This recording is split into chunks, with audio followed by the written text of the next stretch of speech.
नमो अरिहन्ताणं नमो सेताडं नमो आर्यताणं नमो उपचायाणं नमो दुर्वे सौवसाय। हमारी मंगल शासन मन पे हमारे चैप्टर नंबर 3 सात तत्व पर हमारी चर्चा चल रही है। इस पे हमने अभी तक ये समझा कि प्रयोजनभूत तत्व क्या होते हैं, जीव तत्व का क्या अर्थ है, अजीव तत्व का क्या अर्थ है, और आश्रव बंध का हमने ये स्वरूप समझा। इन सब में जो भी हमारा डिस्कशन हुआ था लास्ट क्लास में, मैंने बोला था कि आप इस पे आपके जो भी डाउट हो वो पहले आप अपने डाउट्स क्लियर करें। डाउट्स क्लियर करेंगे तब ही मैं आगे बढ़ूंगा, अदरवाइज मैं आपसे क्वेश्चन पूछूं। किस किस को डाउट है, किस किस को डाउट नहीं है? अगर नहीं है तो बताइए कि आपको क्या समझ में आ रहा है। भैया जी, लास्ट वाली जो क्लास है वो नहीं सुनी है मैंने। और बाकी जो उसके पहले का है उसमें काफी चीजें आ गई, लेकिन अभी भी कुछ है। लगता है कि एकदम कंफर्टेबल नहीं है।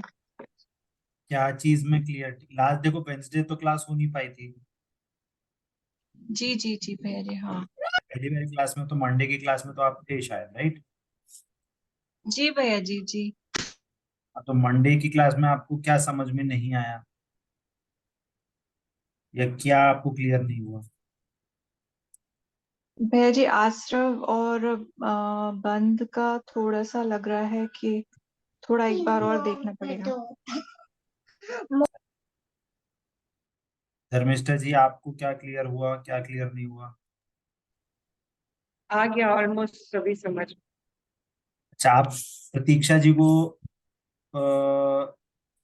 आश्रव की डेफिनेशन एक बार रिपीट करवा सकते हैं कि क्या आपको समझ में आया है आश्रव में, बंध में? आश्रव सुबह भाव का आना आश्रव कहलाता है। आश्रव को दो भागों में विभाजित किया है, द्रव्य आश्रव और भाव आश्रव। तो द्रव्य आश्रव जो है, आठ कर्मों का आना, वो द्रव्य आश्रव हुआ। और आत्मा में मोह राग द्वेष का उत्पन्न होना, वो भाव आश्रव हुआ। बिल्कुल ठीक। बंध में? और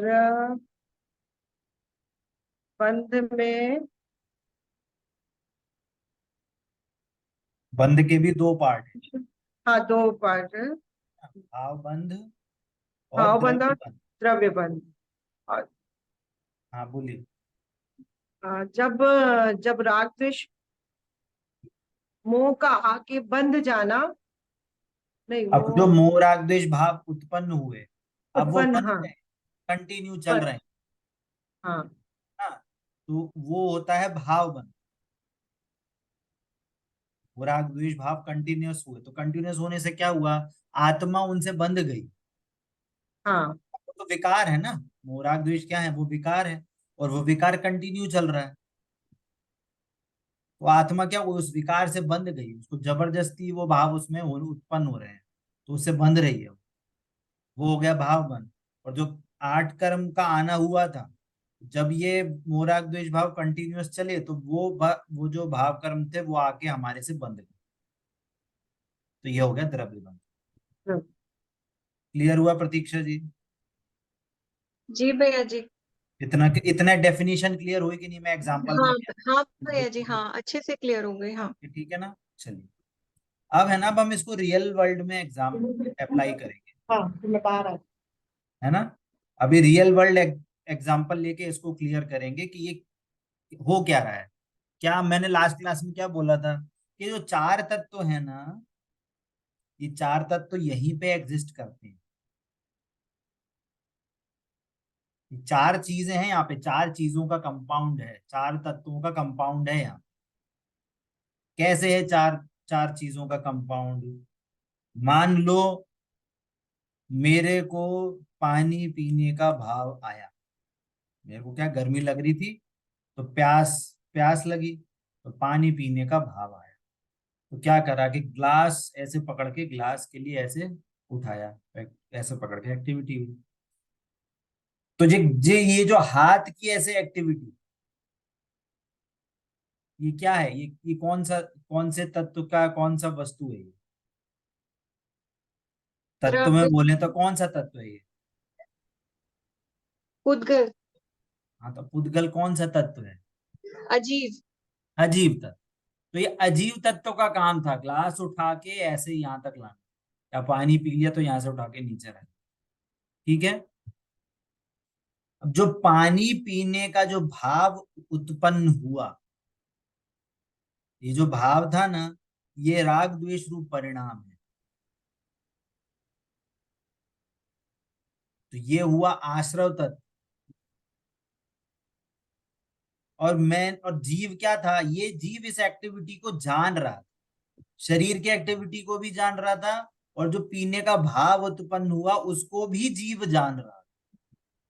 तो ये जानने देखने की एक्टिविटी किस में हुई? वो जीव तत्व।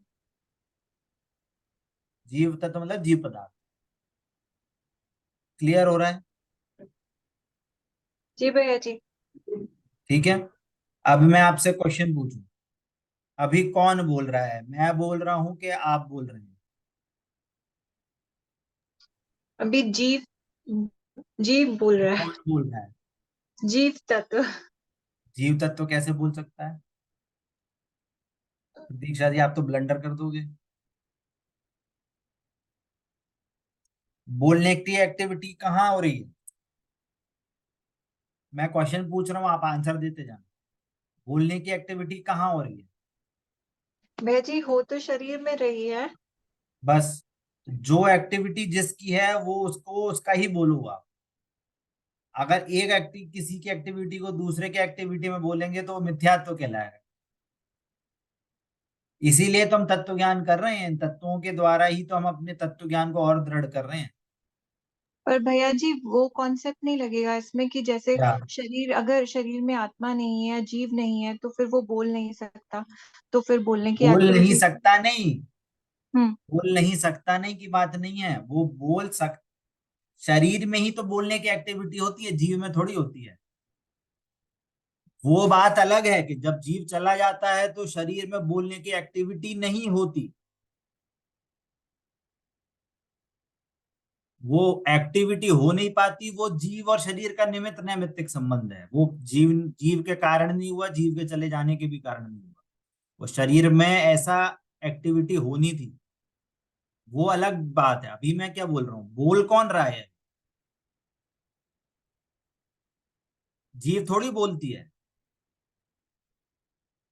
बोलने की एक्टिविटी, अच्छा बोलने की एक्टिविटी अगर जीव में होती तो ये स्पीकर कैसे बोल रहा है? स्पीक स्पीकर में आवाज कैसे आती है? ठीक है भैया जी। आप कंप्यूटर में ऐसी बातें करते हो, ऑटोमेटेड सिस्टम कैसे चलते हैं? बिना कुछ करे आप टेक्स्ट लिख दो तो टेक्स्ट को आवाज में कन्वर्ट कर देगा। तो उसमें आत्मा है क्या कि जो ऐसे पढ़ के उसको टेक्स्ट से आवाज में कन्वर्ट कर दे? जो ये शब्द है ना, शब्द, मैंने बोला था ये जो शब्द है ना, ये पुद्गल द्रव्य की पर्याय है। क्या बोला? ये शब्द क्या है? ये पुद्गल उत्पल द्रव्य की द्रव्य पर्याय। की पर्याय। तो ये शरीर में ये दंत तालु यहाँ पे जो ये जो इंद्रिय यहाँ पे जो है, वो दंत तालु ऐसे हिलते हैं, जीव, और ऐसे यहाँ पे इससे इससे आवाज आती है, तो पुद्गल की क्रिया है। तो ये बोलना या अजीव तत्व का काम है, या जीव तत्व का काम है। और मेरे और जी ऐसे भाव आए कि मैं बोलूं, तो ये आश्रव तत्व है, आश्रव बंध तत्व है, इससे आश्रव होता है। और जीव है, जीव इस एक्टिविटी को सिर्फ इंडिपेंडेंटली जानता है, भावों को भी जानता है और शरीर को की जो एक्टिविटी हो रही है उसको भी जानता है। पर इससे गलती क्या हो जाती है कि ये इनकी भिन्नता को नहीं जानता, और इनकी एक दूसरे में मिसमैच कर देता है तो स्वयं जीव तत्व बोलता है मैंने भाव किए, मैंने उसको बचाया, मैंने ऐसे बोला, मैंने ऐसे करा, मैंने ही बताया था। और जो शरीर की एक्टिविटी होती है वो है अजीव तत्व, वो स्वयं जीव तत्व है और अजीव तत्व के काम को अपना काम है, तो दोनों में मिक्स मैच कर देते हैं। आश्रव बंध में मिक्स मैच हो जाता है और अजीव तत्व के काम में भी मिक्स मैच हो जाता है। और इसी के कारण इसी को ही मिथ्यात्व कहते हैं। मिथ्यात्व की एक और परिभाषा है, जो जिस जो तत्व जैसा है उसको वैसा ना जानकर अन्य रूप मानना, इसको भी मिथ्यात्व कहते हैं। जीव को जीव तत्व ना मानकर अजीव तत्व रूप जानना, ये मिथ्यात्व है। अजीव तत्व को अजीव तत्व ना मानकर जीव तत्व मानना, ये मिथ्यात्व है। आश्रव बंध तत्व को आश्रव बंधन तत्व ना मानकर जीव तत्व मानना, ये मिथ्यात्व है। तो आज तक यही गलती चली आ रही कि हम इन तत्वों में भिन्नता नहीं कर पा रहे। देखना, जो भाव उत्पन्न हो रहे हैं, हो तो रहे हैं, वो जीव की ही पर्याय है। राग द्वेष की पर्याय जीव की ही पर्याय है। इसके का कोई डिनाई नहीं कर रहा कि ये कोई जीव की पर्याय नहीं है। परंतु वो राग द्वेष क्या है? राग द्वेष जीव के स्वभाव से भिन्न है, जीव की विकारी परिणति है, विकारी पर्याय है। विकारी पर्याय होने से वो जीव के स्वभाव से मैच नहीं करते। वो भाव जीव के स्वभाव से क्या करते हैं? वो मैच नहीं करते, इसलिए उनका तत्व अलग है।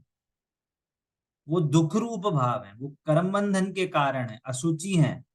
राग द्वेष को आत्मा में आत्मा की गंदगी कहा है, गंदगी है, ये कलुषता है। बात समझ में आ रही है? लेकिन भैया जी दिमाग में तो यही बैठ गया है कि जो मोह राग द्वेष है वो हम ही करते, मतलब जीव हाँ तत्व का स्वभाव है। उस चीज को हाँ डिफरेंट नहीं कर पा रहे, जैसे आप समझा रहे हैं ना, तो हाँ। भी दिमाग में यही है कि ये अब तो यही हमारा ही स्वभाव है।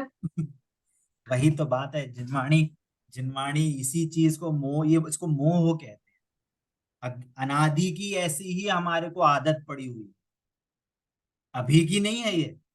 अनादि से हमारे को ऐसे ही संस्कार पड़े हुए हैं कि मैं ये काम कर रहा हूं, मैं ऐसे करता हूं, मैं ऐसे बोलता हूं, मेरे को ऐसे भाव हो रहे हैं, तो इस भावों को हम अपना ही नेचर मानते।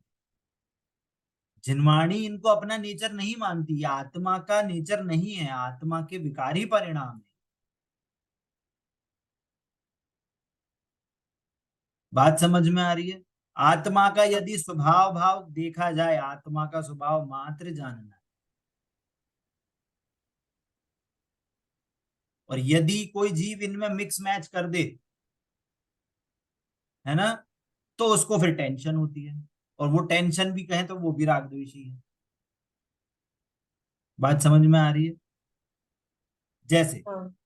जैसे मैं तो हूं क्या? मैं हूं जीव तत्व। मैं क्या हूं? मैं जीव तत्व। ठीक है। अब मैंने अपने को जीव ना मानकर ये अजीव मान लिया, तो क्या हुआ कि अब इसके जो अलग चीज है ना, अब इसको लेके अब मेरे को टेंशन होने लगेगी। कैसे टेंशन होने लगेगी? इसको स्वस्थ रखना है, बीमार ना हो जाऊं, काला कलूटा नहीं हो जाऊं, गंदा नहीं दिखूं, है ना, मरने का भय है, कहीं मैं मर नहीं जाऊं। तो ये सारी भाव क्या है? ये टेंशन है। टेंशन, भय मतलब राग द्वेष, मतलब आश्रव बंधन। हमारा जो स्वरूप था, हमने उस स्वरूप को अपना स्वरूप नहीं माना, अन्य को अपना स्वरूप माना, तो उससे टेंशन होगी ही होगी। Any how any condition tension होगी ही होगी। और इसके विपरीत, यदि मेरे को अपना स्वरूप पता है तो मेरे को संवर होगा, जो कि हमारा नेक्स्ट टॉपिक है। संवर का मतलब क्या? संवर की तो बहुत लंबी चौड़ी टेक्निकल डेफिनेशन है, अभी उस पर नहीं जा रहे हैं। अभी हम उस संवर का भाव समझ रहे हैं, संवर का मीनिंग क्या है। संवर का मीनिंग होता है रिलैक्स। संवर का मीनिंग होता है आनंद। संवर का मीनिंग होता है टेंशनलेसनेस, सुख शांति। इसको कहते हैं संवर, जिसको हम दूसरी भाषा में धर्म भी कहते हैं। जिसको टेंशन लेस है, जिसको रिलैक्सेशन है, जिसको शांति है, जिसको निश्चिंता है, उसे संवर होगा। एग्जाम्पल से समझोगे तो तुरंत समझ में आएगा। मान लो, ये पुराने क्लासेस में भी अपन ने एग्जाम्पल सुना है। अब किसी के पास एक सोना था, है ना, उसको सोने को क्या कहते हैं, उसको तोड़वा के उसको हार कुछ बनवाना था, या समझ लो हार था, हार से उसको कंगन बनवाने थे। हार लेके वो आदमी दुकान के पास गया, तो उसने बोला ऐसा करो, इसको तोड़ के आप इसका कंगन बना दो। ठीक है, उसके साथ उसका बेटा भी था। अब बेटे को तो सोना, वो देखा, उसने देखा क्या, सोनार लेके दे, हथौड़ी लेके दे, थड़ाक थड़ाक थड़ाक थड़ाक, वो हार को तोड़ने लगा। बच्चा क्या कर रहा, बच्चे को टेंशन हो गई। अरे पापा देखो, ये हथौड़े से हम मम्मी का हार तोड़ रहे हैं, इतना महंगा हार खरीदा आपने थे और ये इसका हार तोड़े, बोलो अब क्या करें, ये तोड़ रहे हैं, इसको मना करो, नहीं तोड़ना, नहीं तोड़ा मम्मी गुस्सा हो जाएगी। बोलो, उसको सोने के स्वरूप का निर्णय था कि नहीं? सोने का स्वरूप उसको पता था कि नहीं? या कहें, उसको सोने का तत्व पता था कि नहीं पता था? बताइए। नहीं भैया जी। नहीं पता तो था। लेकिन उसको ये उसको तो पता था ना क्या, कि ये महंगी कोई चीज है, उसको तोड़, मतलब उसका स्वभाव तो पता था ना कि कहाँ तोड़ना क्या कहाँ चीज। पता है स्वभाव उसका? नहीं, जैसे वो तोड़ रहा है तो वो मन में तो उसको ये सोना जान रहा है पता ना ही कि नहीं है, उसको सोना पता ही नहीं है। उसको ये पता है कुछ महंगी चीज तो है, पर उसको ये समझ में नहीं नहीं। आया कि सोना जुड़ता है, सोने का जो स्वभाव है हाँ, वो वो रूप चीज नहीं स्वभाव पता। नहीं है। हार अकेला सोना नहीं होता। उसको सोने का असली स्वरूप नहीं पता था।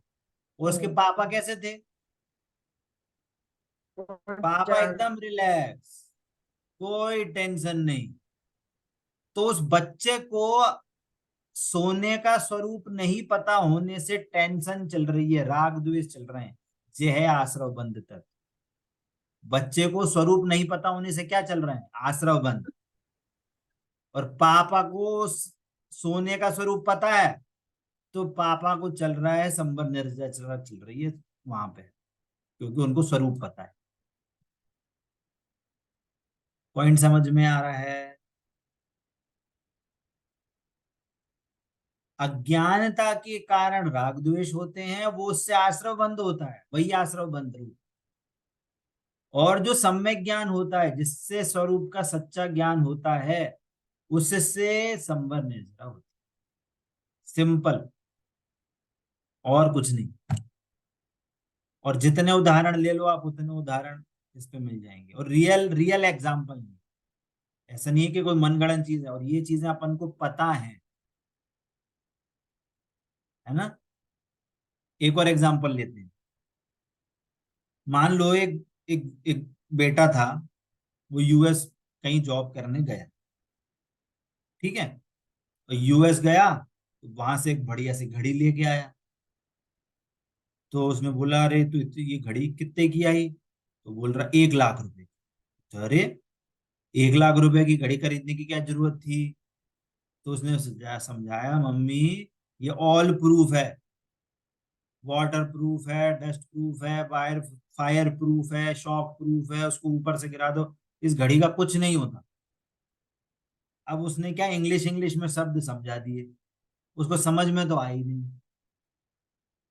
पर उसको कुछ लगा कि हाँ कुछ महंगी चीज है, इसलिए इसकी 1 लाख रुपए हैं। पर उसको समझ में कुछ नहीं। अब बेटा गया कहाँ, स्विमिंग करने, तो घड़ी पहन के उतर गया स्विमिंग पूल में। तो मम्मी चिल्ला रही है, अरे उतरो उतरो, बाहर जाओ बाहर जाओ, घड़ी है 1 लाख की, खराब हो जाएगी, कहाँ सही कराओगे इसको? वो चिल्ला रही है दूर से। वो बेटा क्या है, बड़ी आराम से निश्चिंत होकर आराम से स्विमिंग कर रहा है। बताओ, किसको आश्रय बंद चल रहे हैं, और किसको संबंध निद्रा चल रही है, और क्यों चल रही है? मम्मी को चल रही है आश्रव और बेटे को समर। क्यों? क्योंकि बेटे को स्वरूप पता है और माँ को नहीं पता, समझ ही नहीं आया। हाँ, स्वरूप कैसा, ये वो ऑल प्रूफ है,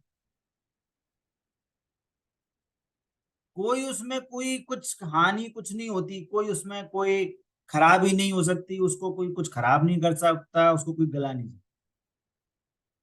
अब वो बच्चा क्या है, खेल रहा है, कूद रहा है, पसीने आ रहे हैं, धूल मट्टी से भी खेल रहा है, रेत से खेल रहा है, सब जगह जा रहा है ना, और उसको घड़ी को कुछ भी नहीं हो रहा, उसको निश्चिंतता है उसकी प्रति में। मम्मी को टेंशन हो रही है, अरे जी देखो 1 लाख की घड़ी लाया और फालतू इधर उधर कर रहा है, अभी खराब हो जाएगी तो फिर 1 लाख और डूब जाएंगे। तो बोलो, उस मम्मी के जो विचार हैं, उन विचारों से घड़ी में कुछ हो सकता है क्या? उन विचारों से मात्र से घड़ी का कुछ बिगाड़ सुधार हो सकता है क्या? हाँ जी कि ना जी? जी नहीं भैया जी, कुछ नहीं चेंज होगा। कुछ नहीं चेंज होगा।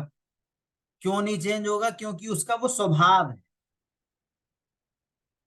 इस कारण से मम्मी के जो भाव हैं हो रहे हैं उस घड़ी के प्रति, तो वो सही में वास्तविक मीनिंगफुल भाव है कि मीनिंगलेस है, फालतू के भाव हुए? बताइए, वो उसके भाव मीनिंगफुल भाव हैं कि फालतू के लिए फालतू वाले भाव कहलाएंगे, कि फालतू में ही टेंशन हो रही है उनको? भैया जी मीनिंगफुल तो है, लेकिन जब मीनिंगफुल जानते ही कहाँ नहीं। है? कहाँ है मीनिंगफुल? उसको पता ही नहीं है और वो चिल्लाई जा रही है कि पानी में नहीं जाओ, पानी में नहीं जाओ, घड़ी को लेके। उसको बेटे की टेंशन नहीं है, उसको घड़ी की टेंशन है। तो वो टेंशन सही टेंशन है कि फालतू की टेंशन है, ये क्वेश्चन पूछ रहा हूँ।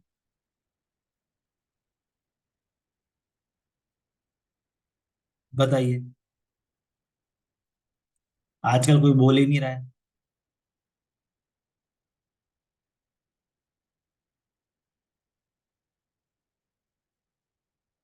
चलिए, मैं ही खुद आंसर दे देता हूँ। वो जो भाव हो रहे हैं, वो टेंशन जो हो रही है वो फालतू की टेंशन, क्योंकि उसको वो स्वरूप नहीं पता। क्लियर हो रही है बात? वैसे ही ये आत्मा, वैसे ही मैं जीव, मैं भी ऑल प्रूफ हूं। क्या बोला? मैं जो आत्मा हूं मैं भी ऑल प्रूफ हूं, मेरे में भी कुछ नहीं होता।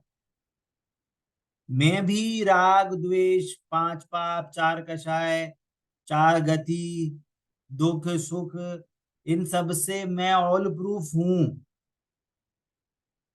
इनसे भी मेरे मुझ आत्मा में कुछ बिगाड़ सुधार नहीं होता। वे मैं भी अनंत शक्तियों का पिंड हूं, अनंत गुणों का पिंड हूं। तो आगे भी अनंत काल तक मैं भी अनंत शक्तियों, अनंत गुणों का पिंड रहूंगा। आज सुबह सुमत प्रकाश जी के स्वाध्याय में एक बात आई, पूछा कि क्या आपको मरण का भय है कि नहीं? तो उन्होंने बोला नहीं, हमें तो बिल्कुल भी भय नहीं है। तो बोलता है आप तो मजाक में कह रहे हो ऐसे, आपको भी ऐसे कैसे नहीं हो सकता भय? तो बोल रहे हम ऐसे नहीं कह रहे, हम बहुत एक्सपीरियंस से कह रहे हैं। तो बोल रहे एक्सपीरियंस तो आपने बहुत लोगों को देखा होगा मरते हुए, इस एक्सपीरियंस से बोल रहे हो? आप बोल रहे नहीं, मैं स्वयं के एक्सपीरियंस से कह रहा हूँ। तो बोल रहा कैसा एक्सपीरियंस? कि अनादिकाल से इतने मरणों का मेरे को एक्सपीरियंस है। निगोद से लेके, एक इंद्रिय से लेके, 2 3 4 5, 5 में भी त्रियंच गित्री, नरक गति, देवगति, मनुष्य गति में आ गए। कितनी बार जन्म मरण किया है, इतने एक्सपीरियंस है मेरे पास। क्या एक्सपीरियंस है? कि इतने जन्म मरण के बाद भी मेरा बाल बांका नहीं हुआ, आत्मा मेरी वैसी की वैसी ही है। इस रीजन से मेरे को बिल्कुल भी टेंशन नहीं।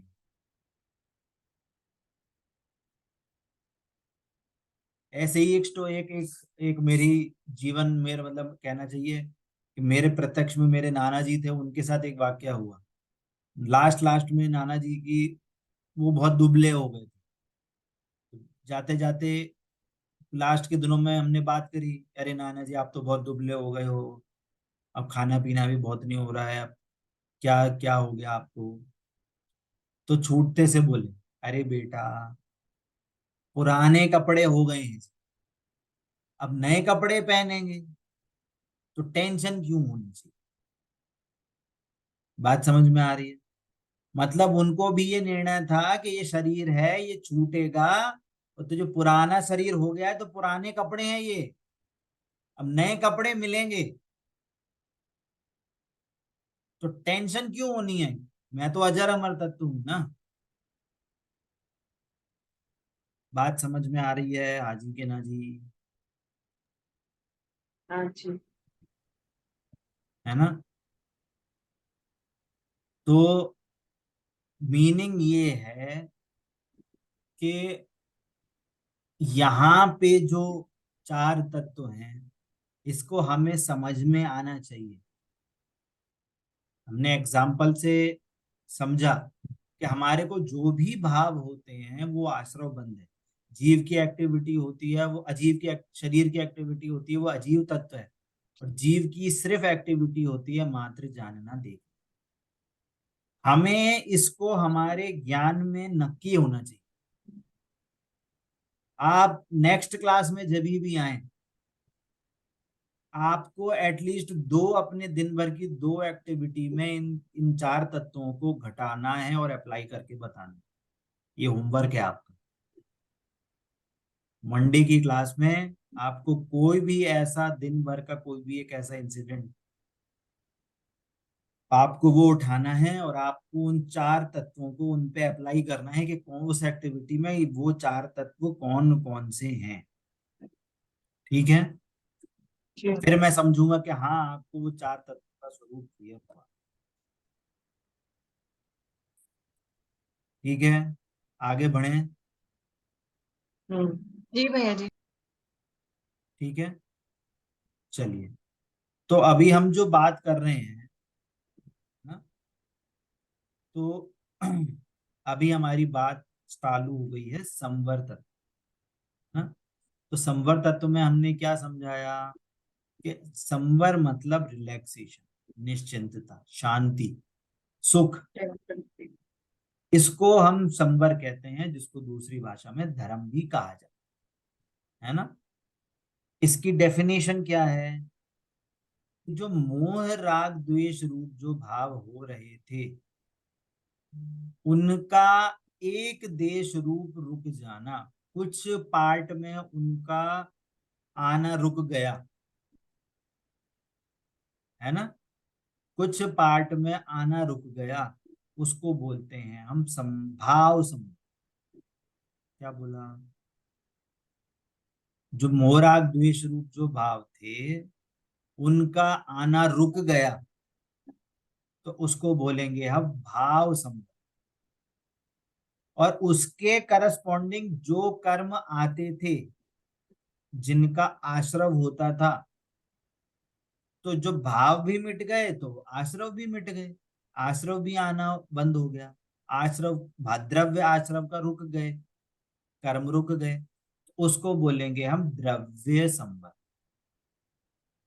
समझ में आ रही है बात? हम्म।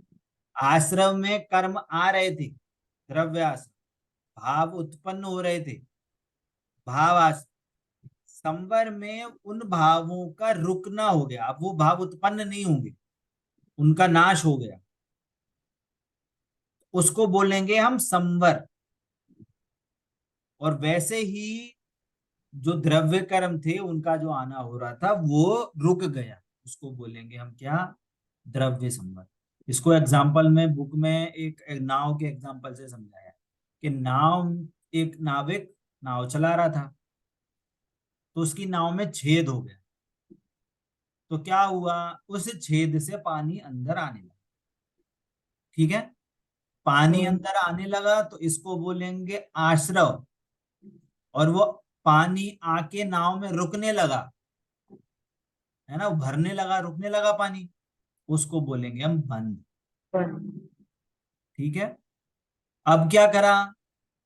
उस नाविक ने एफर्ट करके उस छेद को बंद कर दिया। जहां से पानी आ रहा था वहां से उस छेद को बंद कर दिया, तो क्या हुआ कि अब संवर। वहां से पानी आना बंद हो गया। हाँ। इसको बोलेंगे हम संवर। पानी आना जो बंद हुआ इसको बोलेंगे हम क्या? द्रव्य संवर। संवर। बात समझ में आ रही है ना? तो जो से सम्यक दर्शन, सम्यक ज्ञान, सम्यक चारित्र, ये संवर निर्जरा रूप भाव है ना। निर्जरा को भी हम समझ सकते हैं। अब जो रुके कर्मों का आना रुक गया वो संवर, और जो पहले से जो पानी बंधा हुआ रुका हुआ रखा था उसको वो नाविक बाहर फेंकने लगा, तो उसको कहेंगे हम निर्जरा। मतलब पूर्वबद्ध जो कर्म थे उनको खिराना, उनको नाश कर देना। एक तो हुआ आना रोकना, उसको बोला हमने संवर। परंतु पूर्व में जो कर्मों का स्टॉक रखा है, पूर्व में जो कर्म बंधे हुए हैं, उनको आप धीरे धीरे धीरे करके उनका नाश करते जा रहे हो, है ना। आत्मा की और हाँ। लीनता से बंधे हुए कर्म अपने आप खिल रहे हैं, उसको बोलेंगे निद्रा, है ना। तो बात क्या चल रही है कि जो जो सम्यक दर्शन, सम्यक ज्ञान, सम्यक चारित्र रूप भाव हैं, ये संवर निर्जरा रूप है। इनसे क्या होता है? इनसे कर्मों का आना रुकता है। पूर्व में जो कर्म बंधे हुए थे वो खिलते हैं, है ना। ये वाली बात है। इसका रीजनिंग क्या है कि जिसको सम्यक दर्शन हो जाता है उसको त्रियंच गति, नरक गति बंधती ही नहीं है। त्रियंच गति, नरक गति और स्त्री पर्याय का बंध ही नहीं होता। बंध नहीं होता मतलब आश्रव भी नहीं होगा, तो उन गतियों का आश्रव बंध रुक जाता, उनका आश्रव बंध रुक जाता। अगर उसको किसी आयु का बंध होगा, किसी समय दृष्टि को, या तो देवगति होगा या फिर मनुष्य गति होगा, इनके अलावा कुछ नहीं। ये बात अलग है, अगर पूर्व में यदि आयु बंधी हुई हो तो उसमें कुछ चेंज होके गति तो वो ही रहेगी, पर वो उसमें क्या होगा, उसमें संक्रमण हो जाएगा। अगर मान लो त्रियंच गति बंधी हुई है तो त्रियंच गति तो भोग भूमि में त्रियंच गति का जीव बनेगा। नरक गति बंधी है तो वो पहले दूसरे नरक में आके जाके उसका जन्म होगा, वो सातवें पांचवें ऐसे बड़े नरकों में नहीं जाएगा, और उसकी आयु भी कम हो जाएगी। क्लियर हो रही है बात? जी जी। है ना। तो ये होता है संवर निर्जरा, कि कर्म आना रुक जाते हैं और पुराने कर्मों का क्या होने लगती है? निर्जरा होने लगती है ना। अब यहाँ पे एक बहुत इंपॉर्टेंट समझने वाली बात है। क्या बात है? कि हमने आश्रव के 5 रीजन बताए थे। आश्रवों के कारण में कौन कौन से 5 कारण बताए थे? कोई बता सकता है? आश्रवों के 5 कारण, कि किन किन के कारण आश्रव होता है। लिखवाए भी थे मैंने पिछली क्लास में। मैं बोलता हूँ। मिथ्यात्व, ठीक है। ज्ञात, पहला मिथ्यात्व, अविरति, प्रमाद, अवि कषाय और योग। हाँ, वेरी गुड। मिथ्यात्व, अविरति, प्रमाद, अविरति, कषाय प्रमाद, और कषाय योग, और योग। ठीक है। इनसे depending upon the stage, depending upon गुणस्थान, ये इनके कारणों से आश्रव होता है। सबसे बड़ा आश्रव किससे होता है? वो होता है मिथ्यात्व से। मिथ्यात्व।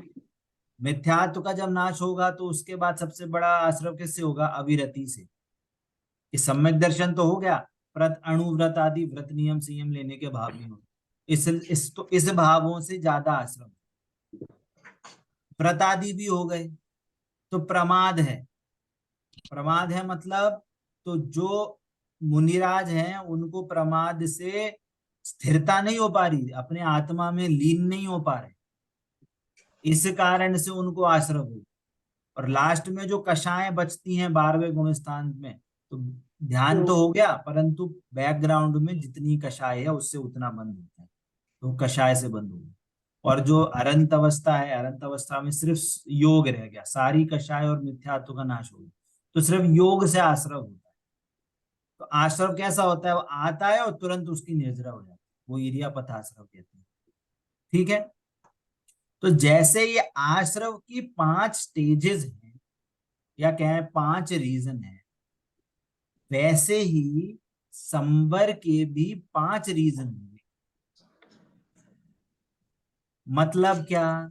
जैसे जैसे आश्रमों का रुकना होगा,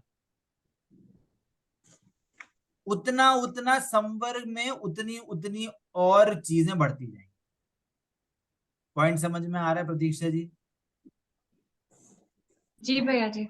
संवर्ग की डेफिनेशन क्या थी? कि आश्रमों का रुकना। संवर्ग की डेफिनेशन क्या थी? आश्रमों का रुकना।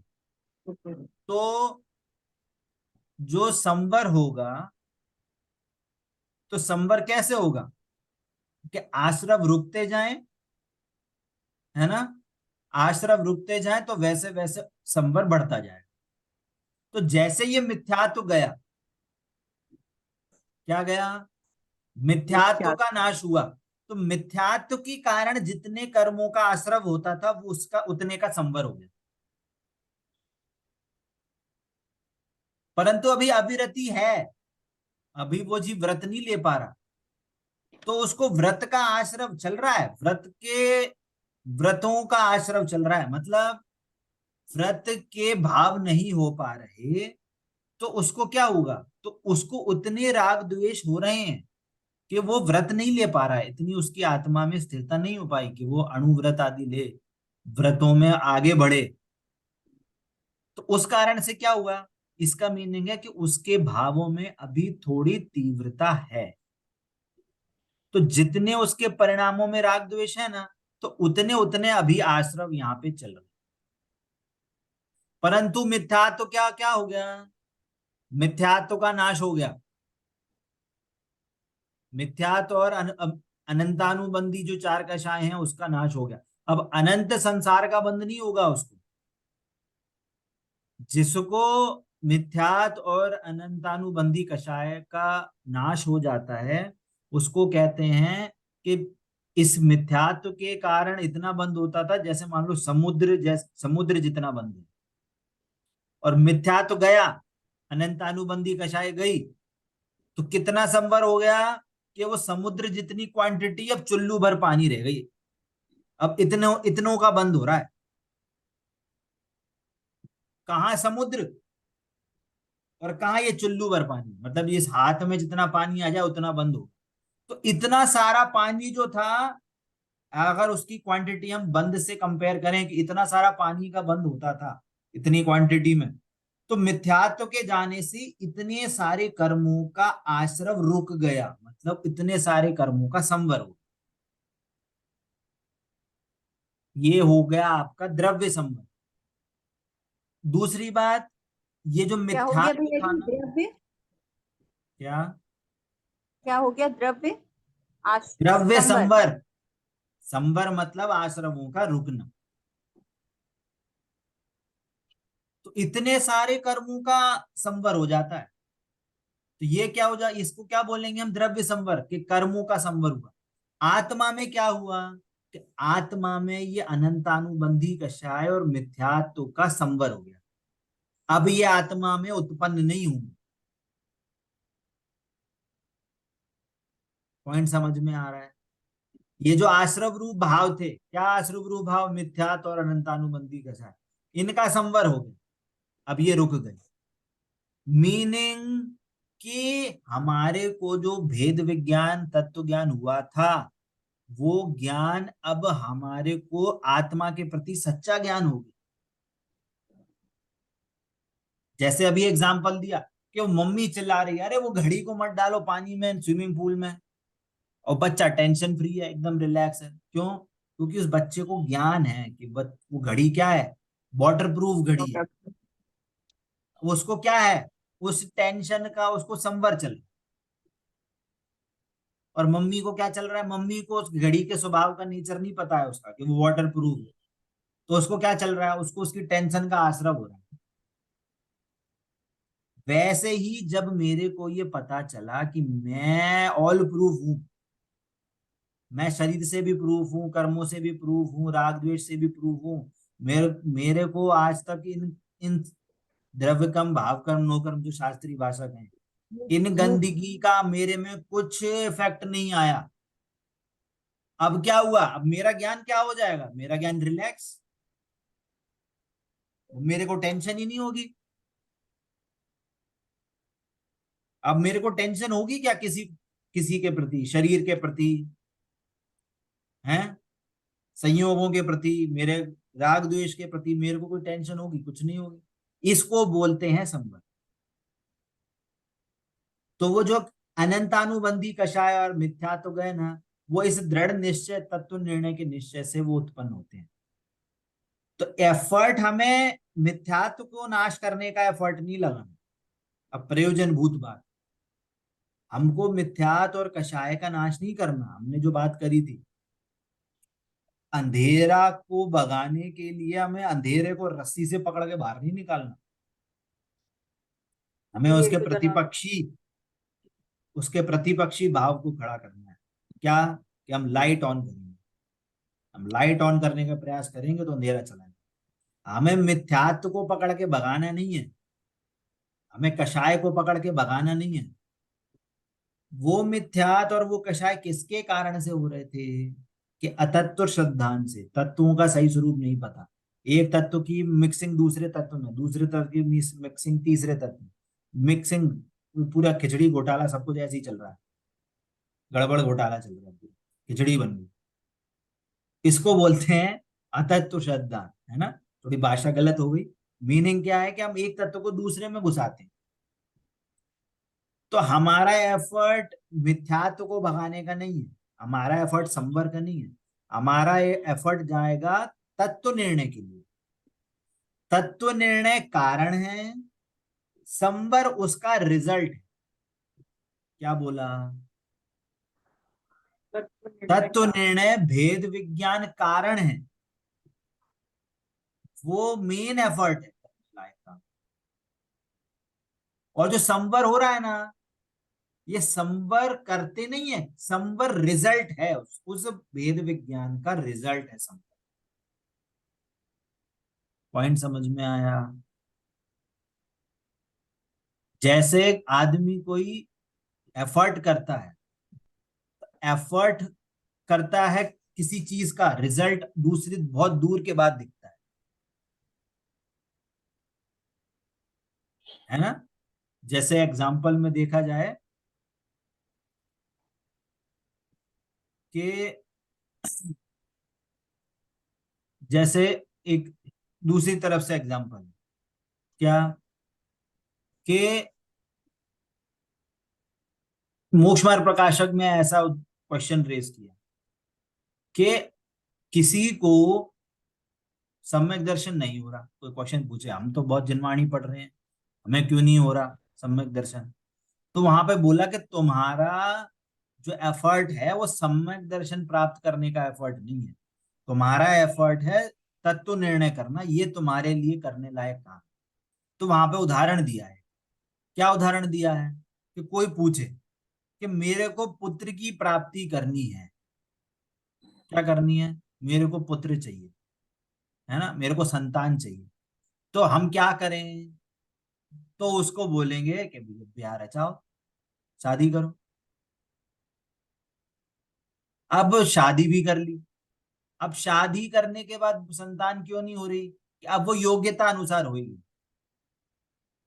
किसी को पहले होगी, किसी को बाद में होगी, किसी को 10 साल में, किसी को 4 महीने में, किसी को 10 महीने में। ये फिर वो योग्यता अनुसार है। तुम्हारा एफर्ट क्या है? तुम्हारा एफर्ट है जो भी तुम्हारे अनुकूल जो सुवधु है उसके साथ तुम्हारा ब्याह हो जाए। तो यही काम हमें करना है। हमें ये नहीं करना हमें सम्यक दर्शन चाहिए, हमें सम्यक दर्शन चाहिए। सम्यक दर्शन की चाह से सम्यक दर्शन नहीं मिलता। क्या बोला? मोक्ष की चाह से कभी मोक्ष नहीं मिलता। कितनी भी चाह कर लो, अरे भगवान मोक्ष दिला दो, मोक्ष दिला दो, अरे भगवान जी सम्यक दर्शन मिला दो, सम्यक दर्शन दिला दो। ऐसे करने से सम्यक दर्शन मोक्ष नहीं मिलता। भगवान कह रहे हैं कि अरे तुम अपने आत्मा का श्रद्धान करो, तत्व निर्णय करो, तो तुम्हें सम्यक दर्शन मिलेगा। तो जिनवाणी में वीतरागता क्या बोलते हैं, जिनवाणी का काम क्या है कि वो वीतरागता की पोषक होती है। सच्ची जिनवाणी क्या दिलाती है हमको, वीतरागता दिलाएगी। तो वीतरागता क्या है, वीतरागता ये संवर निर्जरता, ये क्या है वीतरागता, ये एंड रिजल्ट है। ये रिजल्ट ओरिएंटेड बात है कि हमें वीतरागता मिलेगी। जिनवाणी को पढ़ के हमें क्या मिलेगी, वीतरागता मिलेगी। पर जिनवाणी पढ़ने से नहीं मिलेगी। जिनवाणी में जो तत्वों का स्वरूप बताया है, उन तत्वों का भली प्रकार निर्णय करने से हमें वीतरागता मिलेगी। ये हिडन मैसेज है, हिडन मैसेज। जैसे आपको बीमारी हो जाए तो को बोले अरे भैया बहुत बीमार है यार, बहुत दिनों से सर दर्द हो रहा है, क्या करें, उपाय नहीं मिल रहा। तो क्या बोलेगा, अरे ऐसा करो फलाने डॉक्टर के पास चले जाओ, तुम्हारा दर्द सही हो जाएगा। तो अपन क्या करें, रोज जाएं डॉक्टर के पास, डॉक्टर को देखें और आ जाएं। तो बोलो हमारा सर दर्द दूर हो जाएगा क्या? अरे उनने बोली थी कि भगवान वो उनको देख के आओ, हॉस्पिटल को देख के आओ, वहां दिखा के आओ। तो बोले भाई साहब जो हमें देख लिया आपने? बोले हाँ देख लिया, ठीक है हम जा रहे हैं, हमारा सर दर्द सही हो जाएगा क्या? अरे भैया उन्होंने पूरा पर्चा जो लिखा है वो भी उनकी भी सुन के आनी पड़ेगी, और जैसा बोला है वैसे वैसे फॉलो करना पड़ेगा। ये छोड़ना है, ये सही चीज लेनी है, ये दवाई लेनी है, इस टाइम पे लेनी है, वैसे एज इट इज फॉलो करनी पड़ेगी। तब जाके आपको सर दर्द होगा, सही होगा। और ऐसा नहीं तुरंत, अपनी योग्यता अनुसार, जिसका जैसा शरीर है, जिसकी जैसी योग्यता है उसके अनुसार वो दवाई काम करेगी। किसको हाई डोज देनी है, किसी को लो डोज देनी है, वो डॉक्टर बताएगा। उसके अनुसार आपका सर दर्द होगा सही। किसी को 2 दिन में सही हो जाएगा, किसी को 1 हफ्ते में, किसी को 1 महीना में। अब वो बीमारी कैसी है कि भैया गैस के कारण सर दर्द हो रहा है, कि बुखार के कारण हो रहा है, कि मलेरिया का दर्द है, कि तुम्हारा माइग्रेन का दर्द है, कि कैंसर का दर्द है, ये डॉक्टर बताए। वैसे ही जिनवाणी में हर जीव के लिए उपदेश है। तो हमारा कर्तव्य क्या है, हमारा कर्तव्य है जिनवाणी में जैसा तत्व बताया है, जैसा तत्वों का स्वरूप बताया है, वैसा वैसा हम उसको अपने ज्ञान में लेके वैसा तत्व निर्णय करें। यही है इस चैप्टर की मेन मेन गोल। चैप्टर तो बहुत छोटा है ना, 2-3 पेज का चैप्टर है, परंतु जिनवाणी, पूरी जिनवाणी में 7 तत्वों का ही स्वरूप फैला है और कुछ नहीं। जहां देखो वे कहीं ना कहीं वो जीव तत्व, अजीव तत्व, आश्रवबंध संबंध, इनकी ही बात चलती रहेगी, कहीं और कुछ और टॉपिक ही नहीं मिलेगा। समझ में आ रही है बात है ना?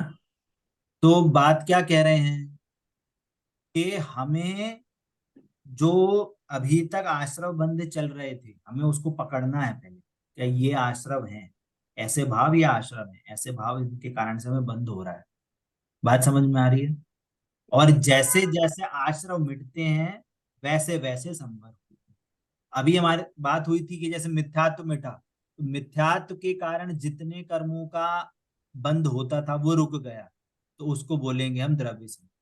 और आत्मा में मिथ्यात्व और अनंतानुबंधी कषाय का नाश हुआ, तो उसको बोलेंगे हम भाव संबंध। वैसे ही अव्रति के जो परिणाम होते थे कि हम व्रत नहीं ले पा रहे, अब वो उसको व्रत लेने के भाव हो गए, व्रत ले लिया उसने। तो क्या हुआ कि प्रत्याख्यान अप्रत्याख्यान का नाश हो गया। अब क्या परिणाम, अब वो कैसे परिणाम लेने लगा कि अब हम भैया 10 कपड़े ही का ही, अगर गृहस्थ है अगर, तो हम क्या करेंगे कि भैया हम अभी गृहस्थी में ही 10 10 कपड़े ही रखेंगे। आज भैया अष्टमी है, आज बस हम मंदिर जाएंगे, मंदिर के पास घर के बाहर नहीं निकलेंगे। दिग्देश व्रत के व्रत होते हैं, अणुव्रत आ जाते हैं, हिंसा, अहिंसाणु व्रत, अचौर्याणु व्रत, है ना, इन सब के व्रत आ जाते हैं सारे। इनकी हिंसा नहीं करूंगा, है ना। जो हमारे खाने पीने के हैं उनकी तो उसको हिंसा का त्याग करता ही है। साथ साथ में अगर कोई आपका वो हो, क्या, कोई उद्योग हो, कोई बिजनेस हो, उसमें भी यदि हिंसा की कटौती कर सकता है तो वो करता है। अननेसेसरी हिंसा नहीं करेगा। उसके कारण क्या होगा कि वो जो भाव होते थे जिनके कारण वो हिंसा होती थी उनका संवर हो गया। बात समझ में आ रही है। और वैसे ही यदि उसके और व्रत के भाव हुए तो उसने महाव्रत ले लिए, सारे पापों का नाश हो गया। हिंसा, झूठ, चोरी, कुशील, परिग्रह, पापों का पूर्णतः नाश हो गया उन भावों से। तो उन भावों का क्या हुआ, वो भावों के कारण उनको संवर हो गया। और वैसे वैसे भाव का संवर हुआ तो वैसे वैसे द्रव्य कर्म का भी संवर। क्लियर हो रही है बात। और जब प्रमाद मिटा, प्रमाद मिटने से क्या हुआ, प्रमाद मिटने से ध्यान की एकाग्रता बढ़ी। तो ध्यान की एकाग्रता होने से जो ध्यान के भावों को रोकते थे, जिनके कारण से ध्यान नहीं हो पाता था, ऐसे भावों का संवर हुआ।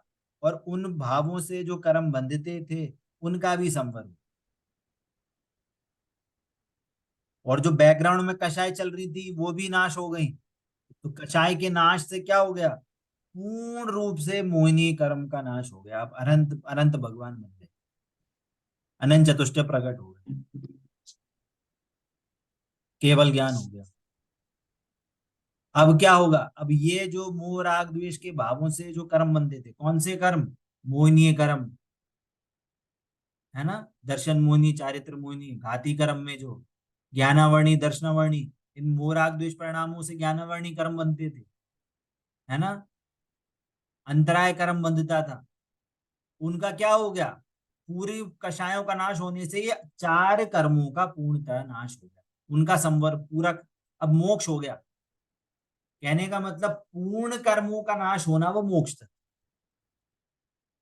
पहले क्या था कि नाव में वो पानी आता था, तो उसने क्या करा, लकड़ी लगा के उस छेद को बंद कर, तो वो तो हो गया संवर। अब एक तसला लेके, एक बर्तन लेके वो पानी को बाहर फेंकने लगा, तो जितना पानी भरा था वो बाहर फेंक रहा है। तो जितना जितना फेंक रहा है उतनी उतनी निर्जरा हो रही है पूर्वबद्ध कर्मों का। अब वो पूरे कर्मों का नाश हो गया। जितने पूर्व के बद्ध कर्म थे वो पूरे कर्मों का नाश हो गया, उसको कहते हैं मोक्ष। तो जो ये पूर्ण कषाय खत्म हो गई तो उनसे अनंत चतुष्टय प्रकट हुए, तो वहां पे मोक्ष तत्व प्रकट हो गए। परंतु अभी वीर है, वीर के कारण, सॉरी, योग है अभी, योग के कारण अभी अघाती कर्मों का आश्रम चल रहा है। तो अभी अघाती कर्मों का संवर नहीं हुआ। जब सिद्ध भगवान बनेंगे तो आघाती कर्मों का भी नाश होके पूर्ण मोक्ष हो जाएगा, है ना। तो मीनिंग क्या है, अभी हमें बात क्या पकड़नी है कि ये तो हमने बात करी कर्मों से, है ना, एग्जाम्पल से, नाव के एग्जाम्पल से, है ना, ये एग्जाम्पल थे। जो घड़ी का एग्जाम्पल दिया, सोने का एग्जाम्पल दिया, तो ये तो क्या है, ये मजबूरी है समझाना। परंतु हमें पकड़ना क्या है, हमें पकड़ना है अमूर्तिक आत्मा पकड़नी है। हमें अपने आप को पकड़ना है, मैं कौन हूं, मेरा स्वभाव क्या है। हमें वहां पे ज्ञान तक, ज्ञान को पहुंचा, है ना।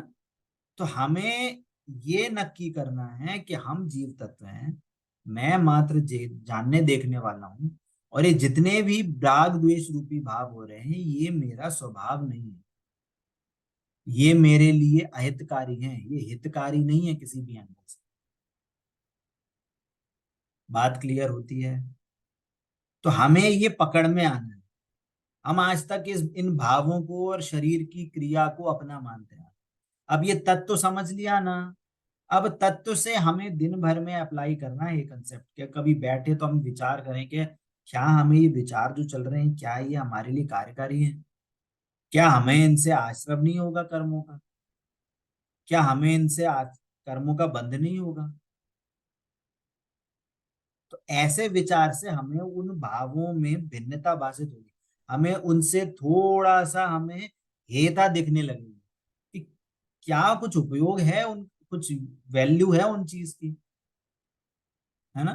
तो हमें उन वहां तक अप्रोच लगानी है कि हमारे दैनिक में जितने भी भाव हो रहे हैं, हमें वहां पे ये निर्णय करना है कि वो भाव हमारे नहीं है, मैं सिर्फ मात्र एक जानने देखने वाली वस्तु वहां विद्यमान।